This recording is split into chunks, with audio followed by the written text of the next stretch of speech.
ጭፍን ለተከታታይ 3 ቀን ከሐሳቤ ከህሊናዬ ከልቦናዬ ሳልነጥላት ቆየሁ። እስካሁን የዘነጋሁበት ዋጋዬ በመሆኑ ስቃዩን በጸጋ ተቀበልኩ። ከአንዴም ሁለቴ ወደ ወሪሳ ለመሄድ ዳርቶኝ ግን ትቼዋለሁ። ጭፍንም ብቻ ሳይሆን የአክስቴን ልጅና ቤቱንም ጭምር ዘንግቼ ከርሜያለሁ። ለዚህ ደግሞ በእነዚያ ቀናት የደረሰብኝ መብከንከን ሲያንሰኝ ነው። ወደ ቤቴ ሳመራ ሽትርገጥን ከሩቅ አየኋት። በር ላይ ተኮፍሳለች። ሰሞኑን ያመጣችው አንዱ ጠባይ ደግሞ ይሄ ነው። ግቢውን ሞልታ ቁልቁል ወደ መጣባቸው ቤት ታያለች። እንደደረስኩ መናው አልኳት። መናው አለችኝ። አይ በር ላይ መጎለትሽ ለብልሃቴ ነው። የምን ብልሃት? አይ የመጣባቸውን ልጅ ደጋግሜ በማየት እሱን የመሰለ ልጅ ለመውለድ። እንዴት ማለት? ሳይገባ ቀርቶ ነው። ሰንስዣለሁ ማለቴ ነው። የጉልበቴ መራድ የመሬት መንቀጥቀጥ የተነሳ እስኪመስለኝ በከባዱ ተከናወነ። እንዴት? አንቺ ማለቴ ከማን ይሆናል? ከአንተ ሆነዋ። እኔ እንደሆን ጥብቅ ነኝ እና ገና ከትናንት በስቲያም አይደል እንዴ እንትኑ ማነው ስሙ? አዎ እና እሺ፣ ነፃ መውጫ ቀዳዳ ያገኘው መሰለኝ። ከባለቤቱ ያወቀ አሉ። ራሴን የማውቅ እኔ ነኝ። እንኳን ወንድ ደርሶብኝ ሱሪም ቢያነጥፉብኝ ቀብ ነው ማረገው። ወሩ መጥቶ ጉር ታይቶ አሉ። እኔ እስተዚያም አልቆይ አውቀዋለሁ። በረጅሙ ተነፈስኩ። ደሟ ከቀረ መቼም ቀልጬ ቀረሁ። የእሷ ዘብጥያን ሳያንስ ሌላ እሷን የመሰለ ዘብጥያ እድሜ ልክ ፍርድ ዓለም በቀኝ በሉት። ፍቅርዬ ግን እንደው ምን ቢወለድ ትመርጣለህ? ሜኖ የለሽም? የልጅ ዝርዝር ድንገት ብልጭ አለብኝ። እኔ ወንድ የመጣባቸው ልጅ የመሰለ ወንድ ነው የምፈልገው። ድመት ሲያጣ አባትሽንም ያንጠለጥላችኋል የምለውንም የማውቅ አይመስለኝም። ወደ ቤት አልፌያት ገባሁ። ቤቱ ጨለመ። ሽትርገጥ ገባች ማለት ነው። ምን ለማለት ፈልገህ ነው? ይችን ሰሞን ክፉኛ ተቀናተሃል አለችኝ።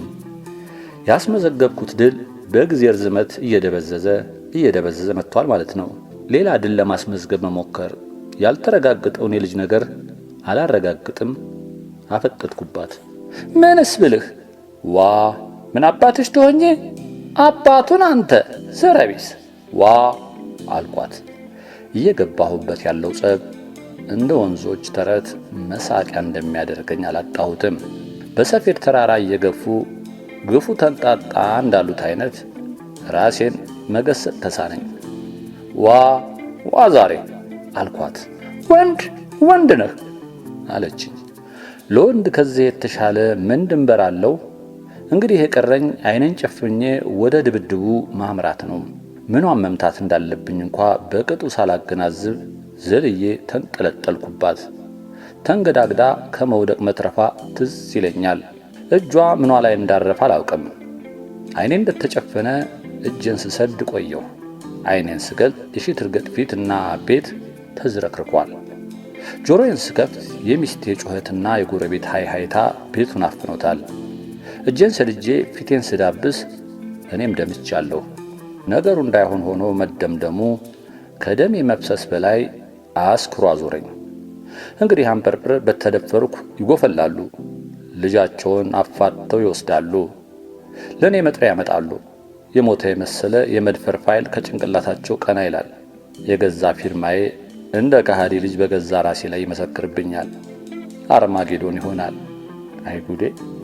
አንበርብር አንድ ግራ አጋቢ ብሂል አላቸው። እንዲህ የሚል ሲጠሩህም ዝም በል፣ ሳይጠሩህም አቤት በል፣ ነገሩ እንዲዘናበል። በልጃቸው በኩል ለጸብ ስጠራቸው ዝም አሉ። እንግዲህ አንድ ቅስ አልጠራቸው አቤት ይሉና ነገርን ያዘንቡብኛል። ሽትርገጥ በኩርፊያ አባቷ ጋር ሄደች። በሁለተኛው ቀን ራሴ ለመሄድ ወይንም አማላጅ ለመላክ ወሰንኩ። ዝም ብል የተደፈሩ ይመስላችሁ ይሆናል። ብዙ ሰዎች አማልዱኝ ስል እኛ ከአንበርብር ጋር አንነካካም በሚል እምቢ አሉኝ። ራሴው ሄድኳ። እንደ ፈራሁት መሆኑ ቀርቶ እንዳውም አንበርብር ከእኔ ጎን ቆሙ። ዘንባይ እንዳውም እሱ ሆኖ ነው። እኔ ብሆን እገልሽ ነበር። አይ ጊዜ አይ ወንድ ሲቆጣ ወደ ውጭ ነው። እሺ ሲመታኝ ታዲያ ቢገልሽስ? ወደ ውጭ ይታያል። በይ አሁን ቤትሽ ግቢና ጠብቂው። ኢየሱስ ያንን ተራራ ብታዙት ተነቅሎ ወደ እናንተ ይመጣል እንዳለው እንዲሁ ከታምር በሚቆጠር አኳኋን ሺህ ትርገጥ ተራራዋ አንጰርጵር ኢምንቱን ታዘዘቻቸው። የጓዳውን መጋረጃ ገለጥ አድርገው የሚያጮልቁትን ነጫጭ ሕፃናትም አንጰርጵር ተቆጡና ሾከክ ብለው ባለፈው ጊዜ ያስተረፍናትን ነጭ አረቄ አመጡ። እየጠጣን ወግ ጀመር። በእነ አባቴ ዘመን የነፍስ አባታችን እናቴን ሲመክሯት የሰማሁት ነው አሉ። ምን አልኳቸው። ነገር ላይ ክልብ አትበል ልነግርህ አይደል ለጸቢሉ ይሄኔ ተቆጡ። ለልጃቸው በሌላ አቅጣጫ ነገር ሲፈልጉ ይመሰለኝ ሳልጠራቸው አቤት ሊሉኝ ዝም። አባ ምን አሉ? መጥፎ የምትባለ ሚስት ባሏ ዱላ ሲያነሳ የምትሸሽ ናት አሉ። መጥፎም ጥሩም ያልሆነችው ሚስት ደግሞ ዝም ብላ የምትደበደበው ነች። መልካም የምትባለው ሚስት ግን እግዚአብሔር ሲመርቅ የምትገኝ ናት። እሷም ገና ለገና ባሌ ተቆጥቶ ሊመጣ ይችላል በሚል መደብደቢያዋን ዱላ ቆርጣ የምትጠብቅ ናት። አየህ፣ ጥሩ ጊዜ ደግ ጊዜ አለፈ።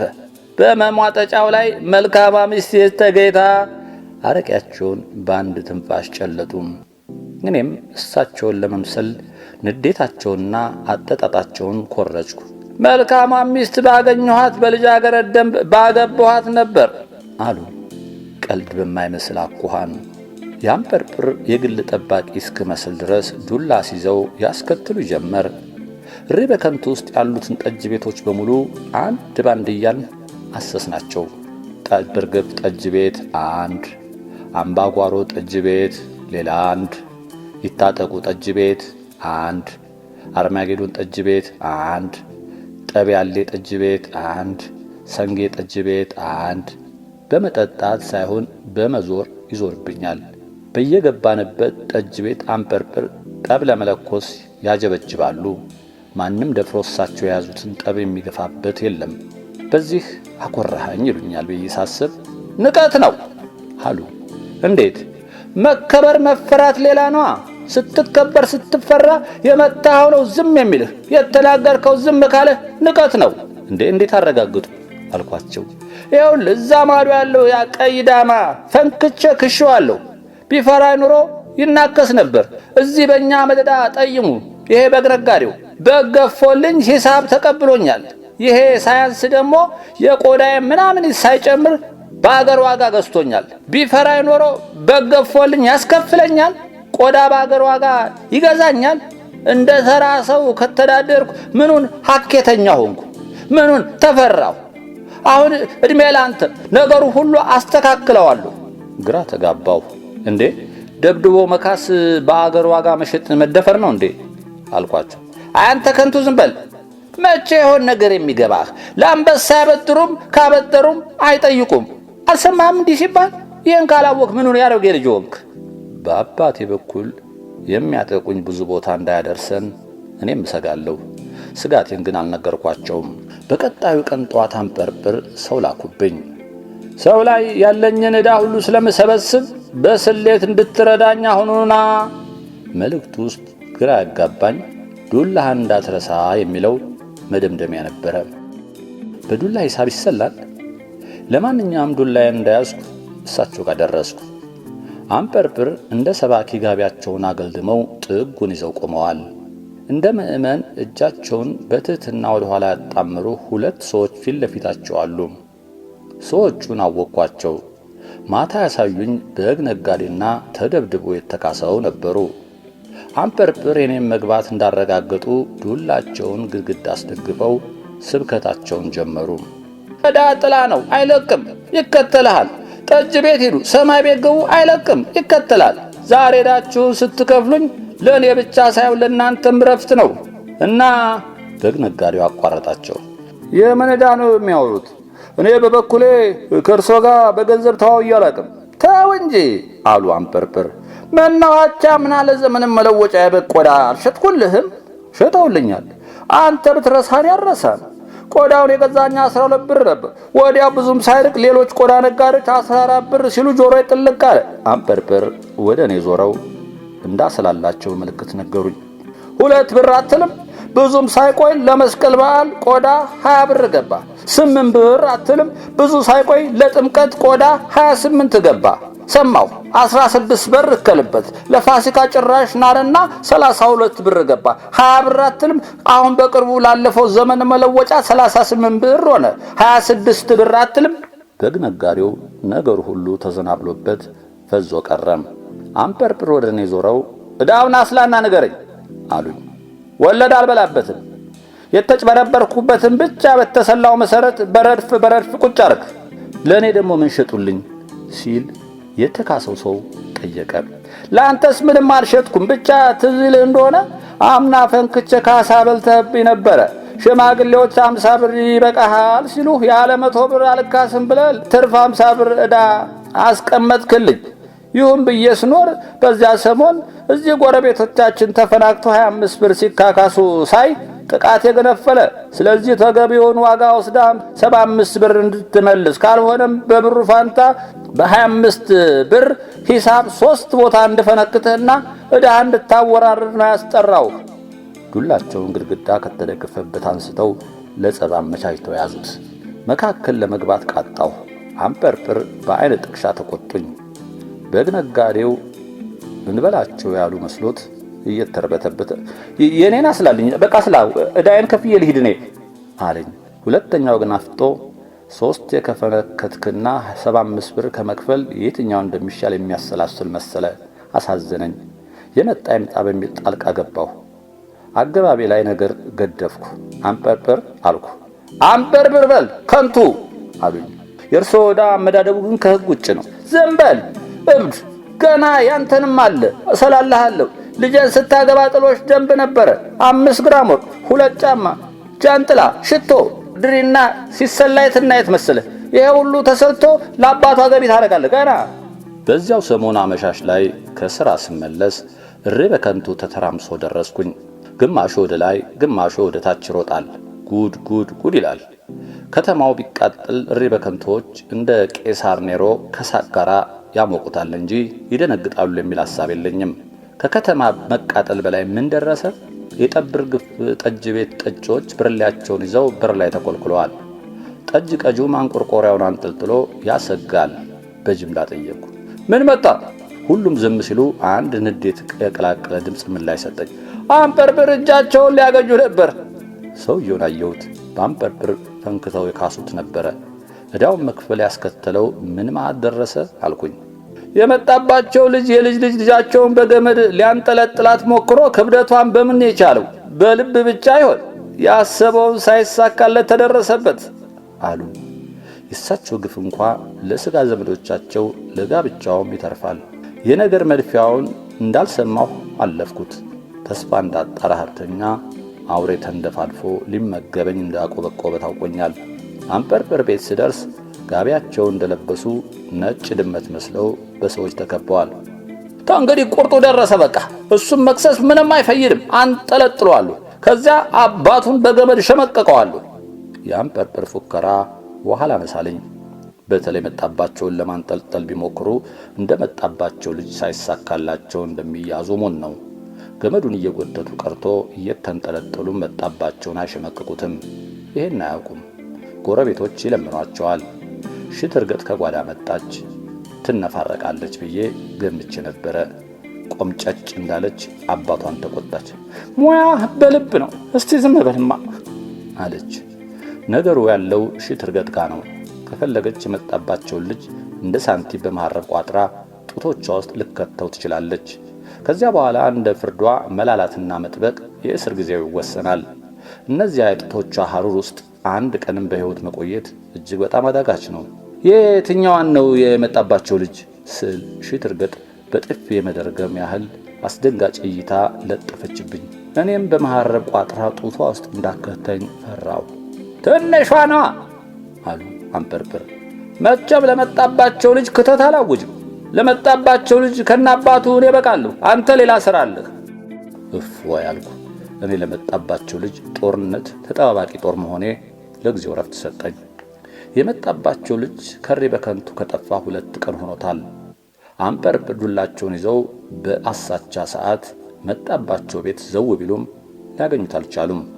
አንጰርጰር ገና አሁን እኩያቸውን አገኙ ስላሰብኩ ተጠባባቂ ጦርነቱን ባለበት ለማቆየትና አጥቂ ሁኜ እንዳልመደብ አረቄ ድርጎ ይዤ እሄዳለሁ። እሳቸው ወደ አናዳጁ ዕለታዊ ጉዳይ ሲጎትቱ እኔ ወደ ታሪክ እስባቸዋለሁ። እዚህ ነው የተወለዱት? ዘር ማንዘሬ እንጂ አባቴ፣ አያቴ፣ ቅድመ አያቴ ሁሉም እዚሁ ነው። አረቄያቸውን ተጎንጭተው ፊታቸውን አኮፋተሩ። ቅም የሆኑ ቅምቅም አያቴ ተተጉለት ነው የመጡት። አመጣጣቸው እዚያው ቦታ ላይ የነበረ አንድ አካባቢው አጤ ስተት በመፈጸሙ ነበር ይባላል። እንዴት? ክልብ አትበል ገሰጹኝ። አረቄዋን ደገሙና ቀጠሉ። ያን የጥጋበኛ ዘመን ነበር። አንዱ ድንገት ተነስቶ አጤ ነኝ ይላል። አጤ በሉኝ፣ አጤ ያላለኝን ጭንቅላቱን እቆርጣለሁ ይላል። የፈራው ከበዛ እሱ እስኪደክምና ሌላ ጥጋበኛ እስኪነሳ አስገባሪ ይሆናል። በጥቅምም አያቴ ዘመን እዚህ ነግሶ ራሱን አጤ ያሰኘ ጥጋበኛ ጦር አምጪ እያለ በየቀኑ መሬቱን 40 ጅራፍ ያስገርፍ ጀመራሉ። ይህንን ጉዳይ ቅምቅም አያቴ ሰሙ። እንዲህ ያለ ጥጋበኛ ጦር አምጪ እያለ መሬትን በግርፊያ አስጨንቆ ያዛት ሲባል አንቀጠቀጣቸው። ኧረ ይሄ ፈሳም ጦር ተተፈለገ ታጥቆ ይምጣ፣ መሬቴን መግረፉ መሬት ባበላች ባጠጣች ምን አጥፍታ ነው? ንሱ በቅሎዬን ጫኑ አሉ ይባላል። ዕለቱን ተተጉለት እዚህ ያለ ሽመል ምንም አልያዙም ነበር። ጀንበር ተጠለቀች በላይ ነገር ደግ አይደለም ብለው አደሩ። ማለዳ እዚህ ቢመጡ ገበያ ሙሉ ሰው ከቦ ምድር በጅራፍ ፍዳዋን ትበላለች። እንኳ መሬት ሰጪዋ ወጭትስ ማርሰዋ ክብር አይደለችም ወይ አሉ። አጤው መከዳው ላይ እንደተንተራሱ ምን ይላል ይሄ? እኛስ ምናል ጦር ስጭን ተማለት በላይ ቀጥል መግረፍህን። እናትና መሬት የዘሩባቸውን ሰጪ ናቸው። ጦር ዘርተን አላበቅላለን አይልም። የአጤው አድርባይ ሁሉ አንዲያውካካ የዘራችሁትማ ይኸው አፍርቶ አታዩትም? ሳታጭዱት ሊያጭዳችሁ ነው። በሽመል ገባባቸዋ። ገበያ ሙሉ ሰው እንደ ዝንጀሮ ብትንትን አይልም። አጤው ተመከዳ ወረዱ። ጋሻ ጃግሬዎቹ የያዙትን ጦር እየሰበቁ ወረወሩ። ቅምቅም አያቴ ላመል ሸተት ብሎ ጦሩን ካሳለፈ በኋላ ቀልጥፎ ያለፈው ጦር እየተምዘገዘገ ሳለ እጀታው ላይ በሽመሉ ይመተዋል።